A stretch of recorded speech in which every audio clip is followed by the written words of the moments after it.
Halo, halo, halo, halo, halo, halo, halo, halo, halo, halo. Sekarang buku apa? Buku judulnya Semua Bisa Diatur. Tapi ini yang edisi baca kilat dulu. How to Build Super Team for Scale Up. Membantu meredakan pusing-pusing karena masalah tim. Karya Afrik Wasiso dan Rindi Alolerung. Ini basically buku yang menarik. Bukunya menjelaskan dengan to the point. Saya akan jelaskan hal-hal yang didapat. Apa yang paling penting di dalam bisnis? Apa yang faktor yang paling mempengaruhi dalam bisnis? Anda bisa menyebutkan semuanya, mau ngomongin finance, marketing, teknologi, kompetitor, dan seterusnya. Tapi yang paling penting sebenarnya adalah Anda. Ya, Anda sebagai pemimpin, Anda sebagai orang yang memimpin perusahaan, CEO, owner. Oke, good. Kenapa? Ya karena kalau Anda semangat, biasanya tim akan ikut semangat. Kalau Anda lesu, biasanya tim akan ikut lesu. Kalau Anda malas, biasanya tim akan ikut malas. Jadi kalau ngelihat tim sebenarnya adalah ngelihat dari diri sendiri, ngelihat ke kaca. Kenapa energi Anda gede banget? Sangat mempengaruhi suasana yang ada di kantor. Kemudian kalau saya tanya, apa yang paling dibutuhkan dari seorang Anda? Jawabannya adalah decision, keputusan. Yes, keputusan adalah hal yang paling penting bagi Anda seorang pemimpin. Banyak hal yang bisa dilakukan oleh orang lain, banyak hal yang bisa kita delegasikan, banyak hal yang bisa kita subkonkan, banyak bisa kita kayak kasihin orang, freelancing, volunteerin, atau kita kasih kerjaan ke banyak orang. Tapi ketika ngomongin keputusan yang penting berpengaruh besar, itu harus Anda yang memutuskan. Tambah cabang atau tidak, tambah orang atau tidak, dan seterusnya. Tentu tergantung di mana level Anda berada. Semakin besar organisasi Anda, semakin berhasil Anda meng-create pemimpin, semakin kecil Anda harus memutuskan untuk hal-hal kecil. Anda bisa fokus ke keputusan besar. Makanya definisi pemimpin bekerja itu tidak hanya waktu bekerja, tapi juga waktu berpikir. Itu ada waktu berpikir untuk para pemimpin. Good. Berikutnya adalah culture. Budaya adalah salah satu hal yang harus disepakati bersama. Kenapa? Kalau tim Anda 20 orang datang dari 20 keluarga yang berbeda, 20 background yang berbeda, 20 pendidikan yang berbeda, 20 kebiasaan yang berbeda, 20 lingkungan yang berbeda, 20 teman-teman yang berbeda. Hasilnya apa? Mereka akan memiliki 20 isi kepala yang berbeda. Jadi ketika Anda bilang, misalnya contoh, kita semua wajib pakai seragam, atau misalnya wajib pakai dasi, pakai jas gitu. Ada orang-orang yang nggak suka, protes, wah apaan pakai jas, emang nambah omset gitu, dan seterusnya. Atau ada orang-orang, misalnya karakter kita sebaliknya, bebas, kita mau kerja di mana, jam berapa. Tapi ada orang yang kayak, nggak bisa, kita harus ada kantor, harus ada meja, harus ada ruangan, harus ada staff yang jelas gitu. Karena dia orangnya adalah orang yang senang banget dengan struktur, dengan birokrasi. Tentu ini akan bikin suasana kantor akan rusak. Jadi kalau ditanya culture apa yang bagus, adalah culture yang dijalankan tentunya. Untuk menjalankannya butuh keputusan Anda sebagai pemimpin.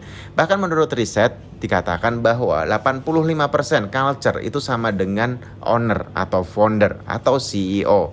Artinya apa? Ya, culture perusahaan biasanya mirip banget dengan foundernya atau ownernya atau CEO-nya.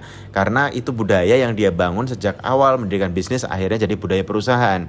Oleh karenanya, poin utamanya adalah apa? Poin utamanya, kita harus menentukan budaya perusahaan di perusahaan Anda itu apa. Sehingga ketika itu sudah diputuskan, orang akan tahu bahwa itu budaya Anda. Tinggal mereka memutuskan mereka mau ikut atau tidak, mereka suka atau tidak. Kalau tidak suka, berarti mereka boleh cari perusahaan lain yang lebih cocok lagi budayanya. Tapi kalau mereka cocok, ya mereka akan daftar karena merasa budayanya cocok. Mereka akan bertahan karena merasa budayanya cocok. Jadi culture ini yang akan menjadi kendaraan untuk perusahaan tumbuh atau tidak tumbuh. Tergantung apakah kita jalankan dengan sepenuh hati, atau kadang kita kayak ada namanya pembenaran atau kayak excuse. Oh ya udah, kalau dia nggak apa-apa, oh ya biarin deh, dia kan perform nggak sesuai dengan culture, nggak apa-apa. Itu biasanya bikin perusahaan agak goncang. Good. Terakhir, ketika ngomongin Anda sebagai pemimpin, kita bicara mengenai keahlian. Kalau kita ngomongin bisnis, banyak, ada mungkin 8-10 aspek dalam bisnis yang utama. Dari mulai produksi, HR, finance, marketing, operation, teknologi, dan seterusnya. Tapi ketika kita ngomongin sebagai CEO, Anda harus jago apa? Ternyata ketika saya ngobrol sama CEO terbaik di Indonesia, mayoritas hanya jago 1-2 bidang saja. Yes, jago ya, expert 1-2 hal maksimal.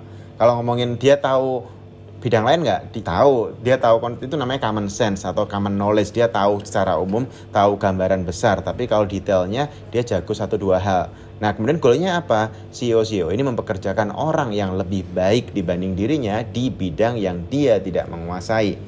Akhirnya muncullah kerja tim, akhirnya muncullah super team. Ini konsep dari buku Semua Bisa Diatur. When you are the smartest person in the room, you are in the wrong room. Jadi kalau Anda adalah orang paling pintar di ruangan, di kantor, Anda berada di ruangan atau di kantor yang salah. Anda harus dikelilingi oleh orang-orang yang lebih pintar dibanding Anda di bidang yang Anda tidak pintar. Itu menurut saya adalah sebuah hal yang bisa sekali membuat perusahaan bertumbuh dengan jauh lebih cepat.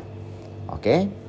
Ingat, Anda adalah orang paling penting di kantor, keputusan Anda sangat dibutuhkan. Oleh karenanya, Anda perlu belajar cara mengambil keputusan, belajar cara menimbang untuk sesuatu hal sebelum Anda memutuskan, belajar cara strategi untuk mengambil keputusan yang tepat.